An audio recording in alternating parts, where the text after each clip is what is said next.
So cannabis is tested for on standard drug panels, but ketamine is not. Ketamine is not included on either the 5-panel test or the 10-panel standard test that companies use. They do not test for ketamine. So this puts employers at ease and puts the employees at ease that they will not be tested for it. And on top of that, they can go back to work the next day. So, it's a much easier treatment than like going to a rehab facility where you're not able to go to work or other treatments.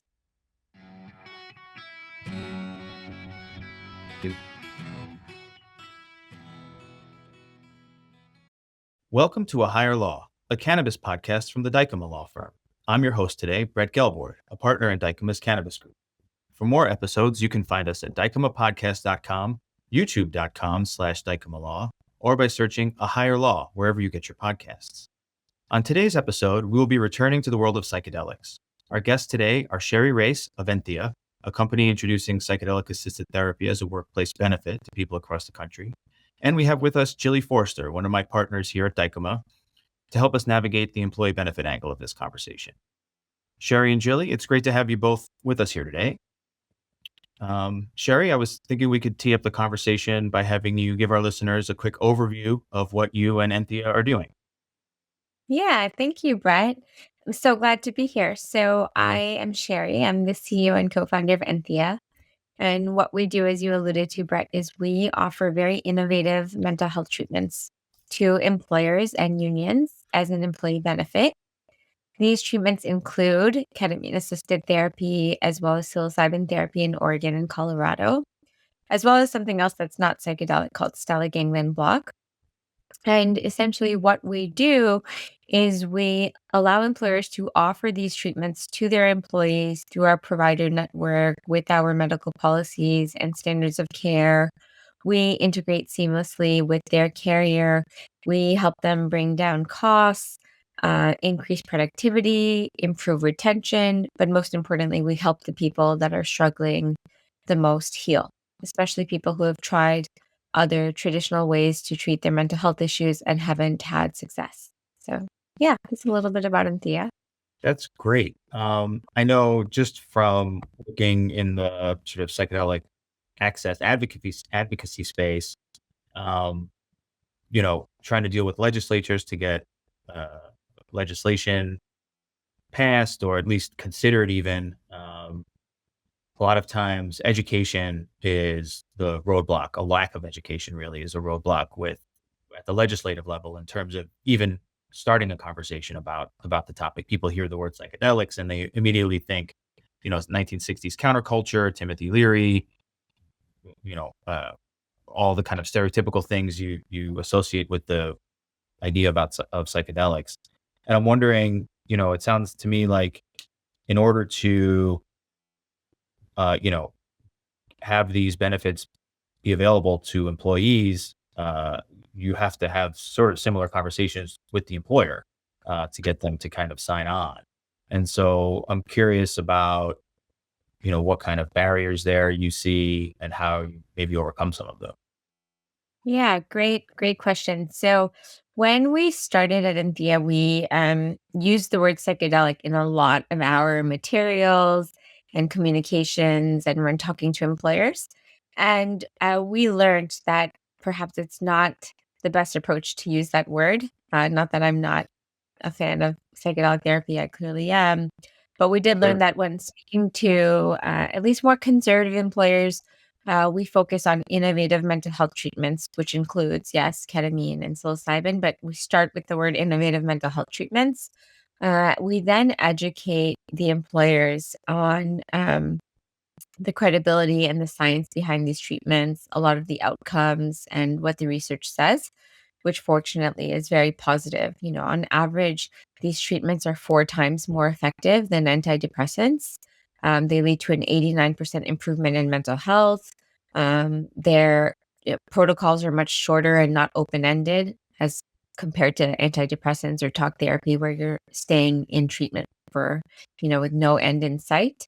And then with employers, what has really helped is being able to show one, the ROI, what an employer can typically expect to save by offering these treatments and helping the people that are probably very high cost spenders on self-funded plans as it is.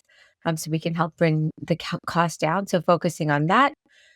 Also, just really highlighting, a lot of times employers aren't aware how bad treatment resistance is, how up to 60% of people with a mental health condition really won't see results from traditional methods. So that education, not just educating people on the benefits of psychedelics and ketamine, but also educating them on how ineffective traditional methods can be for a lot of people and how they lead to a lot of, unwanted side effects that then sometimes require secondary medications and third medications to treat the side effects. Um, and then I think I'll just add that in our favor, what has changed, what I've seen in the past 5 years, is just a shift in the conversations. When we were educating employers 5 years ago versus when we are educating employers now, it's a totally different scenario. Because now, because of podcasts like this one and other podcasts, perhaps like Joe Rogan, and Netflix specials, like there's a new documentary on Netflix right now about vets and Mhm. psychedelic therapy. Right. There was How to Change Your Mind. There's just been so many. So the conversations are easier because there's been a lot of mainstream exposure. That makes a lot of sense. Um, yeah, and I guess on the one hand, you've got the direct cost benefits that you mentioned about, fewer treatments or, sort of or some sort of lasting benefits anyway, as opposed to open-ended, repeated treatments for treatment-resistant mental health conditions. I'd be curious, and I don't know if there's a way to even measure this, or if you've heard feedback from employers about it, but just in terms of productivity in the workplace. Like, people are don't have to spend time going to, multiple therapy sessions, maybe taking time out from work for that. And people don't maybe are just better at their jobs because they're more comfortable in their lives with their mental health. Um, I don't know how that's measured on the employer side, but I'm just curious if that's something that you hear about or if it's part of your pitch.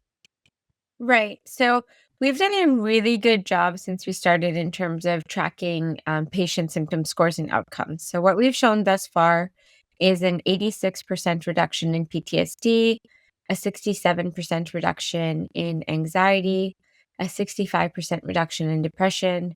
We've also helped 80% of people who were on antidepressants get off of their antidepressants and stay off of them.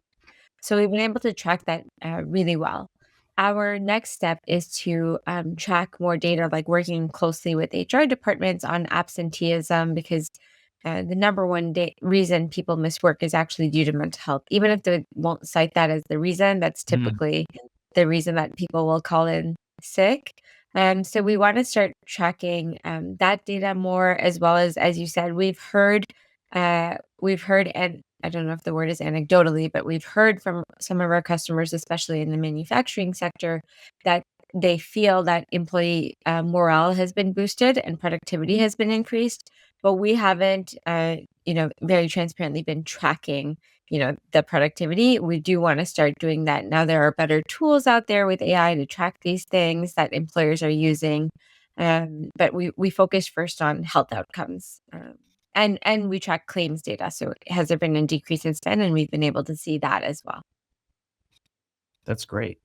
Yeah, you mentioned manufacturing employers. In my regular employment counseling practice, I work with a lot of manufacturing employers, and I know a big concern for them anytime it's time to, kind of update an employee handbook or whatever, there's always drug testing, right? The drug-free workplace stuff, and things like that. And my advice generally is I'm trying to move people away from that outside of, really specific circumstances where, it may be required, or where it may make sense. And so I just, I'm using quotes here for the listeners, but like drug testing or drug use, is a concern for employers. And so I wonder how, do you address that at all in terms of their concerns about, well, we don't let our employees use cannabis medically, or, if we were to test them for that, we would fail. So how are we going to allow them to do this kind of, um, this kind of treatment? So there's typically great question. one, I'll just go back to the manufacturing industry for a second, and then I'll answer your question about drug tests. So we have been working a lot with manufacturing and other blue collar industries. So labor, building trades, electricians, carpenters, plumbers. And I just wanted to highlight that these industries are so severely impacted by mental health. Like in construction, 20% of all opioid deaths in America are in construction. For all of the other like building trades I mentioned, they will have suicide rates 4 to 5 times the national average. So yeah, it's just a really big problem that I wanted to address that I wasn't aware about before starting Enthea. And then with regards to your question about drug testing, great question. So cannabis is tested for on standard drug panels, but ketamine is not. Ketamine is not included on either the 5 panel test or the 10 panel standard test that companies use. They do not test for ketamine. So this puts employers at ease and puts the employees at ease that they will not be tested for it. And on top of that, they can go back to work the next day. So, it's a much easier treatment than like going to a rehab facility where you're not able to go to work or other treatment. Mhm. Um, that's great, actually. That's really good to know. So I think Jillie probably has a few questions here about the kind of nuts and bolts of how this I guess insurance product or for lack of a better term kind of fits in with the overall benefits plans that an employer might be offering. Yeah, yeah. And sorry, one more sec, Jillian, before you ask me your question, I also want to say psilocybin is also not on the standard drug test, although we only offer that in Oregon. Right. But good to know for employers that psilocybin is also not on the drug test. That is good to know. Yeah. Yeah, no. Thanks for having me on the podcast, Brett. This is my first time doing something like that. So, Sherry, I as an employee benefits lawyer, am very sort of interested in I would put on my, employer hat as if I was, I've heard what you've said and I'm very, very interested. I think this would be great for my employees. So now logistically, like what's next? Like how do I integrate this into my existing suite of, health and welfare benefit plans? Is it something that I, am going to add under my existing health plan? Is it a supplemental program? Is it something that is available to only self-insured employers, or can insured employers add this program as well? How does that work?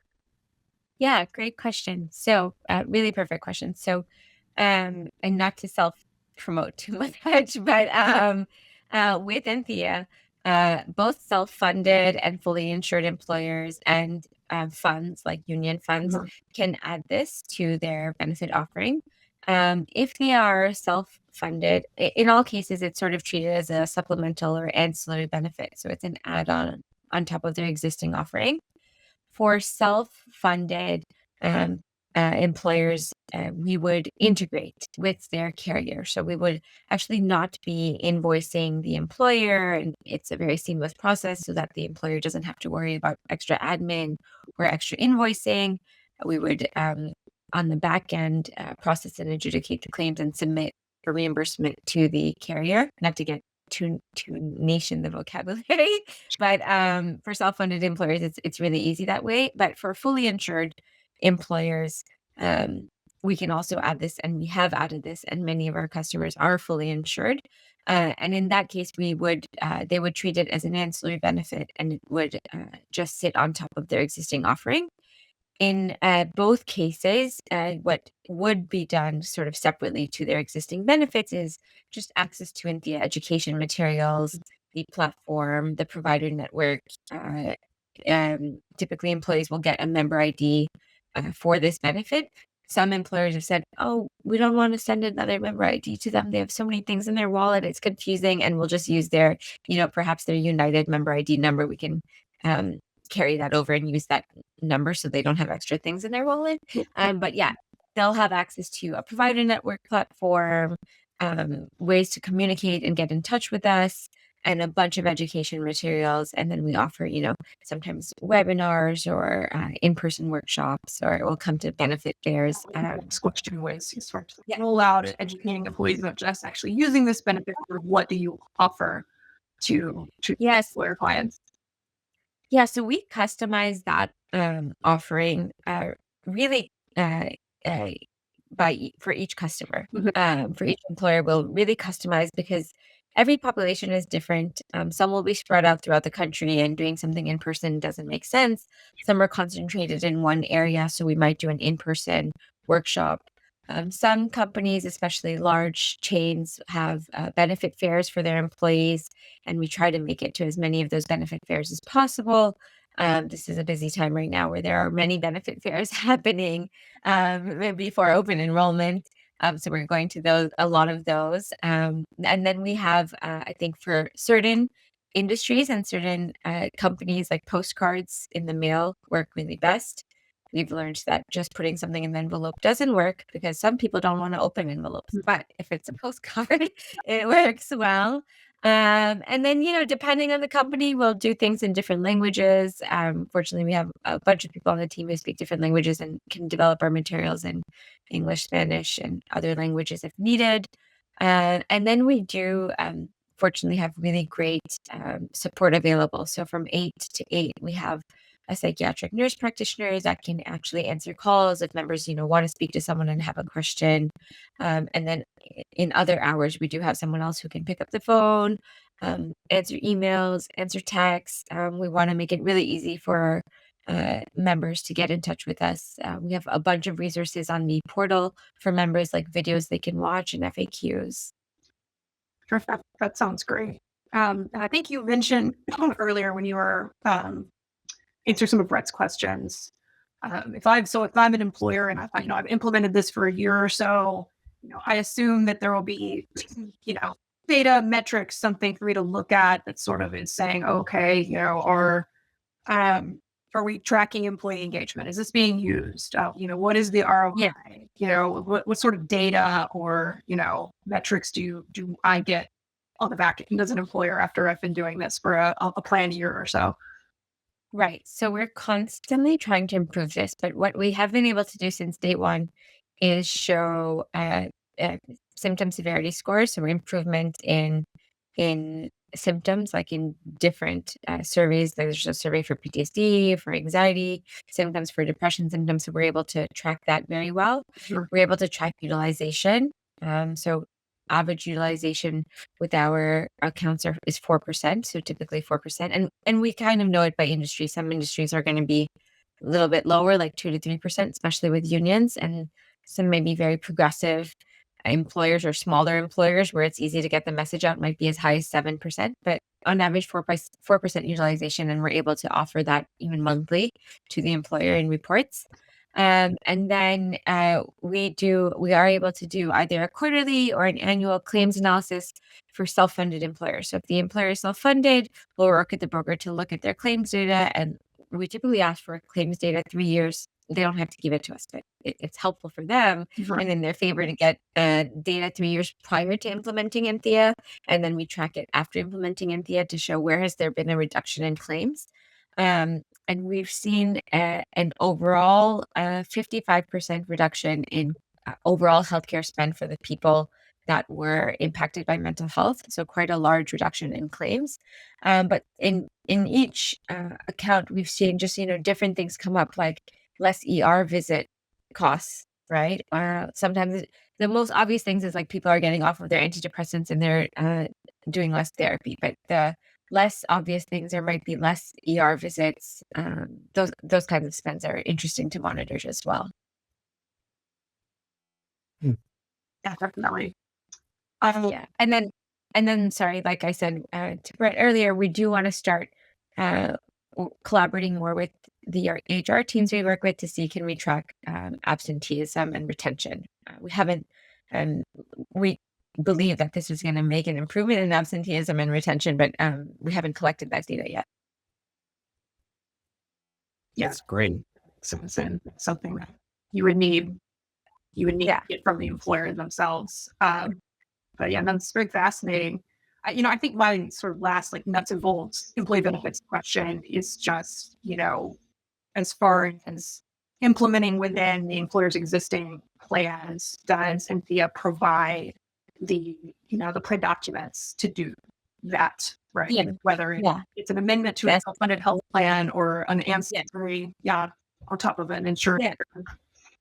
We provide all of the plan documents. Usually it's an amendment to the SPD, or an appendix to SPD, but yeah, we do provide all of the like ERISA compliant and all of the compliant plan documents specific for this offering. Yeah, that makes sense. I have a couple of more questions, and then I think we'll probably wrap things up. In terms of the employees actually accessing the services that are available, and you mentioned ketamine assisted therapy, and in Oregon, psilocybin assisted therapy, and then what was the other one you mentioned? Oh, stellate ganglion block. This is or dual sympathetic reset. This is not a psychedelic, but it is the injection of an FDA approved anesthetic into your voice box. And the where it gets injected, part of the vagus nerve system is the area that's responsible for your fight or flight response. And so it reduces activity there. So it essentially really calms you down. And in a lot of us that have PTSD or depression or anxiety, or our fight or flight response is like kind of on overdrive all the time. So it calms you down, but not like something you have to do every week to constantly stay calm. The idea is you only do it a handful of times, and when you are in that calmer state and you combine it with therapy in this calmer state, similar to ketamine-assisted therapy, you can get to the root cause of the problem and really heal. And not to go on too much, but I often say like the data tells us that talk therapy only works well about 40 to 50% of the time, and only after like 15 to 20 sessions.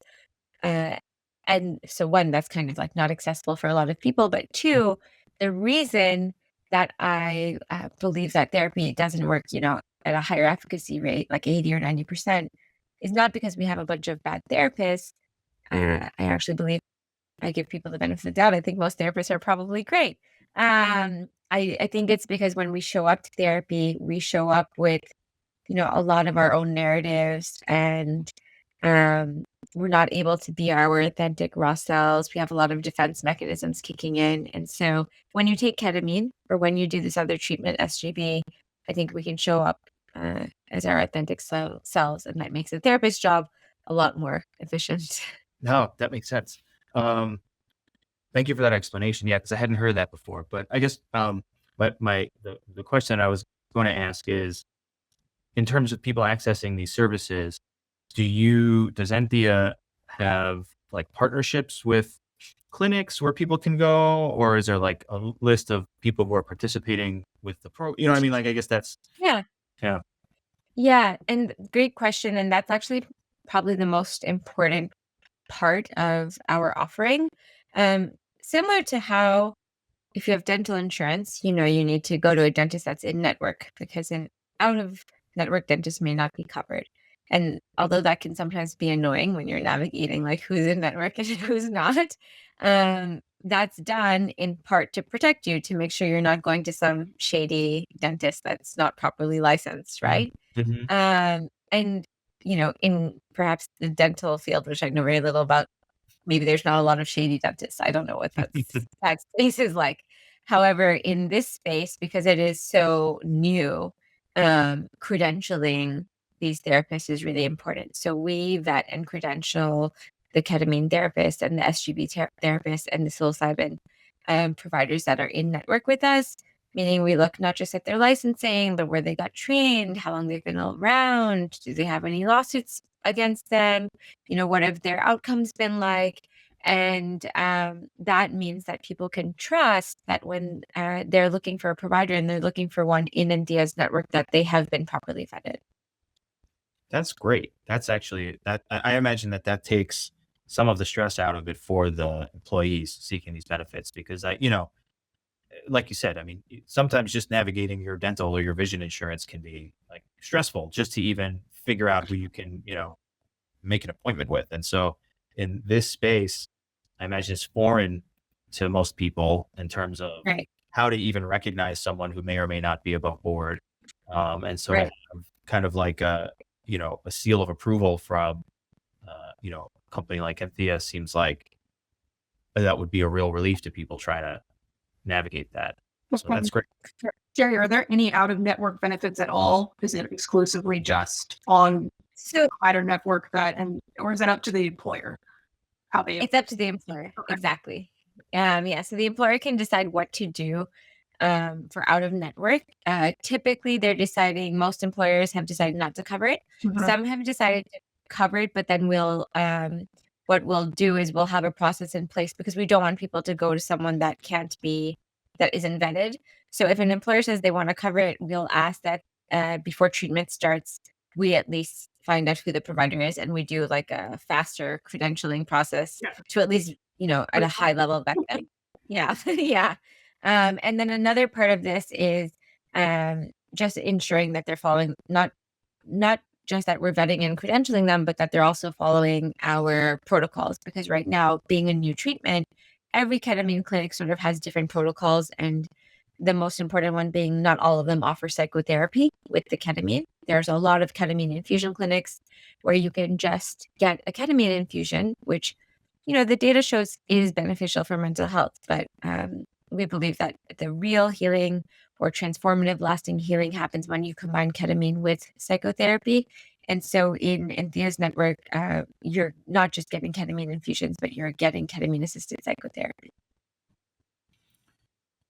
So I just want to say, a couple of years ago, I was at a psychedelics conference and someone was talking on stage about, how to increase access, how to move the needle on, legislative adoption, of greater access to psychedelics. And one of their points was employers are going to be a key sort of wedge in terms of opening that door Yeah. and having some sort of broader adoption. And I just feel like, talking to you and seeing what Enthea is doing, it feels like what that person said is like coming to fruition or being put into action by like what you guys are doing. So it's really cool to see kind of the wheels turning and everything moving and what I think is the right direction. So, thank you for joining us today and for doing what you're doing. So I think we're coming up on our time. So I'm just going to say thank you and say that's it for us today. Jillie, thank you very much for pitching in here and joining us. I think having some employee benefits knowledge is very helpful today because it's not something I know about. Right. So I think we got some really useful information for our listeners here. So Sherry and Jillie, thank you. And it's just a reminder to our listeners that you can find us by searching A Higher Law wherever you get your podcasts. I'm Brett Gelbord. We look forward to seeing you next time on A Higher Law.